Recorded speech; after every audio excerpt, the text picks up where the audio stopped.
Evening pets. Let us do a poem. It's called The Goblin Market by Christina Rossetti. Morning and evening, maids heard the goblins cry, "Come buy our orchard fruits, come buy, come buy." Apples and quinces, lemons and oranges, plump unpicked cherries, melons and raspberries, bloom down-cheeked peaches, swart-headed mulberries, wild free-born cranberries, crab apples, dewberries, pineapples, blackberries, apricots, strawberries, all ripe together in summer weather. Morn passes by, fair eve that fly, come buy, come buy.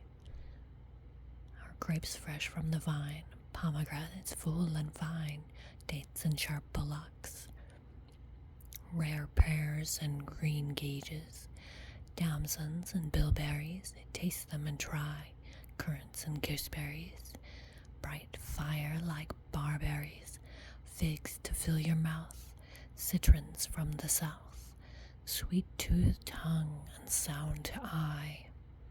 Come buy, come buy. Evening by evening, among the brookside rushes, Laura bowed her head to hear. Lizzie veiled her blushes, crouching close together in the cooling weather, with clasping arms and cautioning lips, with tingling cheeks and fingertips. "Lie close," Laura said, pricking up her golden head. "We must not look at goblin men, we must not buy their fruits. Who knows upon what soil they fed their hungry, thirsty roots?"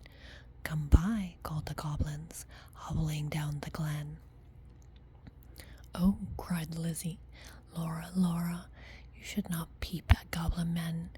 Lizzie covered up her eyes, covered close lest they should look.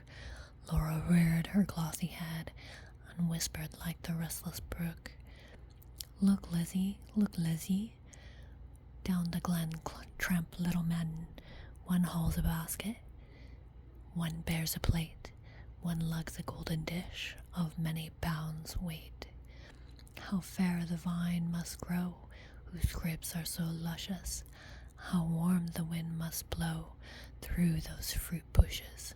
"No," said Lizzie, "no, no, no. Their offer should not charm us, their evil gifts would harm us." She thrust a dimpled finger in each ear, shut eyes and ran. Curious Laura chose to linger, wondering at each merchant man.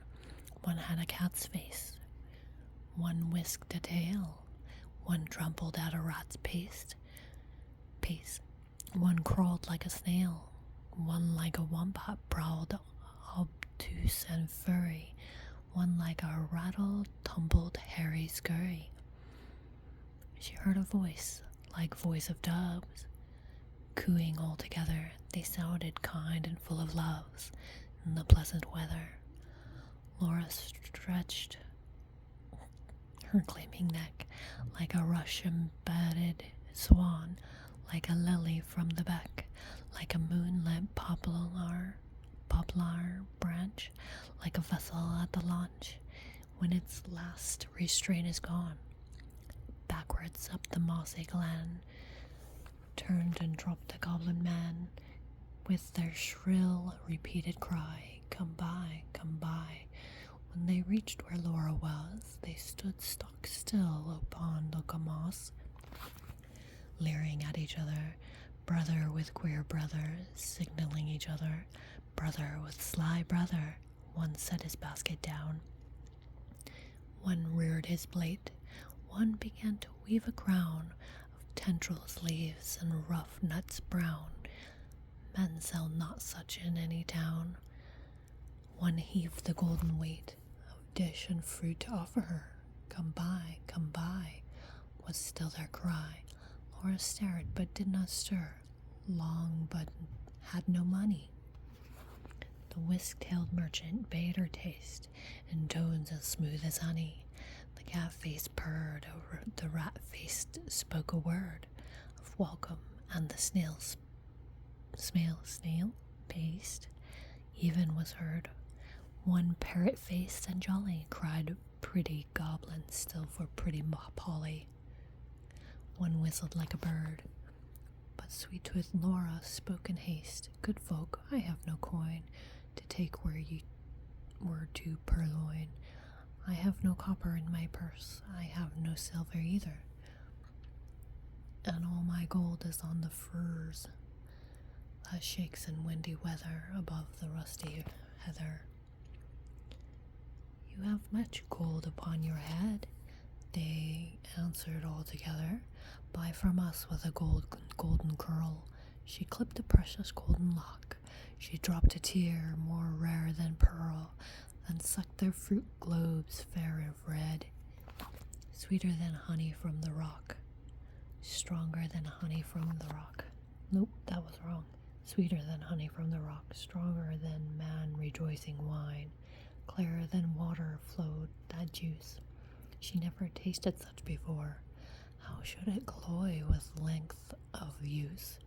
She sucked and sucked and sucked the more fruits which that unknown orchard bore. She sucked until her lips were sore, then flung the emptied rinds away, but gathered up one kernel stone, and knew not was it night or day. As she turned home alone, Lizzie met her at the gate, full of wide upbraidings. "Dear, you should not have stayed so late. Twilight is not good for maidens, should not loiter in the glen in the haunts of goblin men.